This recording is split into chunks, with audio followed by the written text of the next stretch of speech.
अच्छा देखिए टिश्यू के जो नेक्स्ट क्वेश्चन है उन्हें देख लेते हैं। इसमें देखिए पहला क्वेश्चन है differentiate between parenchyma, collenchyma, sclerenchyma on the basis of their cell wall. मतलब आपको सेल वॉल के बेस पे पैरेन्काइमा, कोलेनकाइमा और स्क्लेरेन्काइमा में क्या बताना है, डिफरेंशिएट बताना है। ठीक है, तो चलिए देख लेते हैं क्या क्या डिफरेंशिएट होता है। ये पहला पॉइंट पैरेन्काइमा का है, सेकंड कोलेनकाइमा, थर्ड है आपका स्क्लेरेन्काइमा। देखिए पैरेन्काइमा की अगर सेल वॉल की बात करें तो ये प्राइमरी होती है।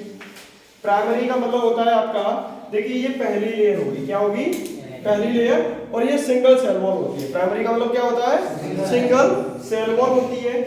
ऐसे ही कोलेनकाइमा की बात करें तो ये भी कैसी होगी, प्राइमरी सेल वॉल होती है। लेकिन स्क्लेरेन्काइमा की बात करें तो इसकी जो सेल वॉल है वो क्या होती है, सेकेंडरी होती है। मतलब ये देखिए जैसे मान लीजिए यहाँ पर आपकी प्राइमरी आएगी, प्राइमरी की फिर अंदर जाएगी कौन सी, सेकेंडरी। प्राइमरी में क्या था, सिंगल सेल वॉल होता है, लेकिन सेकेंडरी में ऐसा नहीं होता है। सेकेंडरी में क्या, देखो सेकेंडरी S1 आ जाएगा यहाँ पे, फिर S2 आ जाएगा, फिर S3 आ जाएगा, तो 2 से 3 लेयर और बना लेते हैं ये। ठीक है, नॉर्मली अगर हम बात करें जो प्राइमरी सेल वॉल होता है, ये आपका जब सेल एक तरीके से बन रहा हो तब आपका ये होगा। प्राइमरी सेल वॉल कब बनती है, जब एक तरीके से सेल क्या हो रहा हो, मतलब ग्रो कर रहा हो स्टार्टिंग में, तो वहां पर कौन सी सेल वॉल बनेगी, प्राइमरी सेल वॉल बनेगी। सेकेंडरी कब बनती है, सेकेंडरी तब बनती है जब एक तरीके से सेल ग्रो करना बंद कर दे। जब सेल ग्रो नहीं करेगा ना तो वहां पर सेकेंडरी सेल वॉल बनती है। ठीक है, इसमें अगर हम सेल की बात करें तो cells have thin walls and made up of cellulose. Parenchyma के अंदर ये होता है, जो सेल्स की जो सेल वॉल है वो कैसी होगी, थिन होगी। कैसी होगी, थिन होगी। और ये बनी किसकी होगी, सेलुलोज की। यानी कि जो पैरेन्काइमा की सेल वॉल होती है वो थिन होती है, और ये बनी होती है किसकी, सेलुलोज की। किसकी बनी होती है, सेलुलोज की।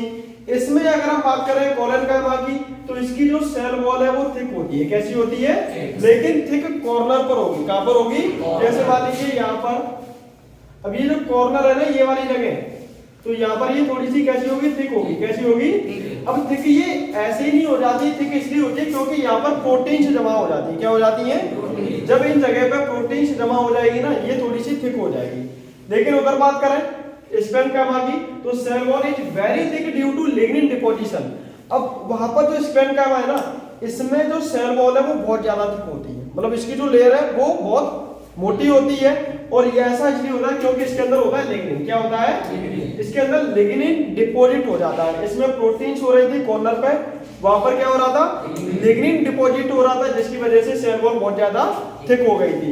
इसमें कॉर्नर पे होता है क्योंकि प्रोटीन्स क्या होती हैं, इनके कॉर्नर पे क्या हो जाएंगी, डिपॉजिट हो जाएंगी, मतलब उन जगह पर इकट्ठी हो जाती हैं, इसलिए इनके कॉर्नर थोड़े से थिक हो जाते हैं। इसमें क्या है, ये सेल वॉल इनकी थिन होती है और ये बनी होगी सेलुलोज से। ठीक है, तो इस सेल वॉल के बेस पे तीनों में डिफरेंस आपको समझ में आ गया होगा। अब आगे देखते हैं what are the functions of stomata, मतलब स्टोमेटा के फंक्शंस क्या होते हैं। तो देखिए अगर हम बात करें स्टोमेटा की तो स्टोमेटा को हम देख सकते हैं लीव्स पर। कहां पर, लीव्स होता है, लीव्स में एपिडर्मिस होता है, तो एपिडर्मिस पर ही आपने देखे होंगे छोटे छोटे होल्स होते हैं। क्या होते हैं, बहुत छोटे छोटे क्या होते हैं, होल्स होते हैं, जिन्हें हम क्या कहते हैं, स्टोमेटा कहते हैं। यानी देखिए the small pores present in the epidermis of the leaf are stomata.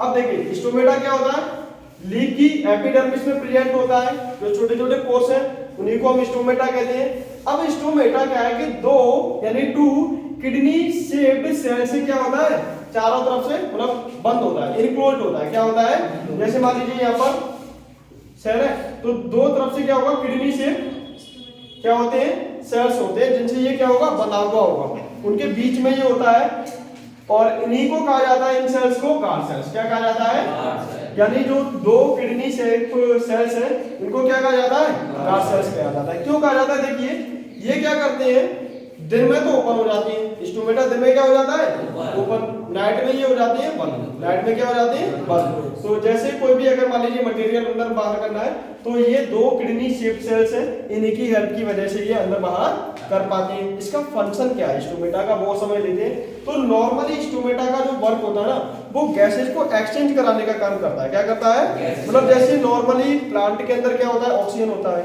तो ऑक्सीजन को उसे लीव करना है, और कार्बन डाइऑक्साइड को क्या करना है, उसे गेन करना है, ठीक है। तो इसमें क्या होगा, ऑक्सीजन तो इन स्टोमेटा के थ्रू बाहर जाएगी और कार्बन डाइऑक्साइड इसके अंदर क्या आएगी, अंदर आएगी, ठीक है। तो ये नॉर्मली क्या कर रहा है, गैसेज को एक्सचेंज करा रहा है। क्या करा रहा है, मतलब स्टोमेटा का पहला फंक्शन हो गया गैसेज एक्सचेंज कराना, पर्टिकुलरली CO2 और O2 को किसके, एटमॉस्फेयर के साथ, किसके साथ, एटमॉस्फेयर के साथ। सेकंड, वाटर लॉस कराना। क्या कराना, मतलब जब ट्रांसपिरेशन प्रोसेस होती है ना, तो वेपर की फॉर्म में ये क्या करता है, वाटर लॉस कराता है। क्या कराता है, यानी कि वाटर लॉस कराने का भी काम किसका होता है, स्टोमेटा का होता है, ठीक है। तो दोनों क्वेश्चन आपको समझ में आ गए होंगे। अब तीसरे क्वेश्चन की तरफ चलते हैं। What is the specific function of cardiac muscles.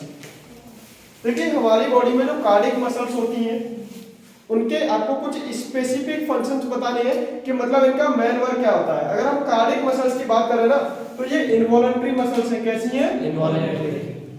Involuntary का मतलब आप जानते हैं, मतलब जो हमारे कंट्रोल में ना हो, तो वो होती है आपकी इनवॉलंटरी मसल्स।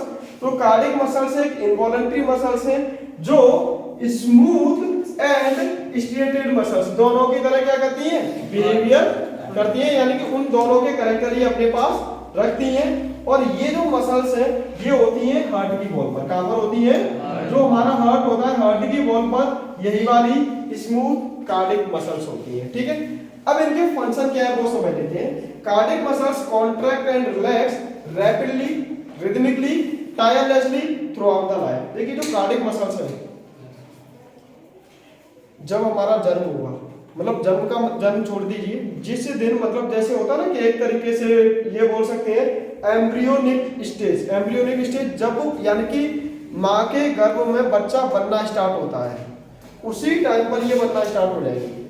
जैसे जैसे बच्चा ग्रो करेगा ना, ह्यूमन शेप लेगा, वैसे ही कार्डियक मसल्स बनना स्टार्ट हो जाएंगी और तभी से अपना वर्क करना स्टार्ट कर देंगी। जो कार्डियक मसल्स है, जब माँ के गर्भ में बच्चा बनता है तो उसी टाइम से ये क्या करते हैं, जैसे हम एम्ब्रियोनिक स्टेज बोलते हैं। अब एम्ब्रियोनिक स्टेज से ये बनना स्टार्ट होंगी और उसी टाइम से ये अपना काम करना स्टार्ट कर देती हैं। यानी कि देखिए पहला ये क्या करती हैं, रिलैक्स, मतलब कॉन्ट्रैक्ट एंड रिलैक्स करती है, कॉन्ट्रैक्ट रिलैक्स, कॉन्ट्रैक्ट रिलैक्स, इस तरीके से होती रहती है। रिदमिकली होती है और ये टायरलेसली होती है, मतलब ये कभी भी थकती नहीं है। मतलब जब से कब से, एम्ब्रियोनिक स्टेज से लेकर डेथ तक, तब तक ये अपना फंक्शन कैरी करती रहती है, ठीक है। सेकंड पॉइंट की अगर हम बात करें, the contraction and relaxation of heart muscle help to pump and distribute blood to various parts of the body.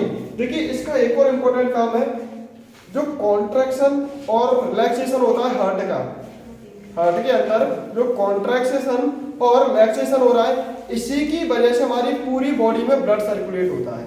अगर मान लीजिए ये चीज ना हो, कॉन्ट्रैक्शन और रिलैक्सेशन ये दोनों चीजें ना हो, तो सिंपल सी बात है बॉडी के अंदर ब्लड सर्कुलेट होना बंद हो जाएगा। तो ये दो काम जो आपके होते हैं इसके कार्डियक मसल्स के, ये दोनों वर्क भी होते हैं। तो ये पूरे सभी क्वेश्चन समझ में आ गए।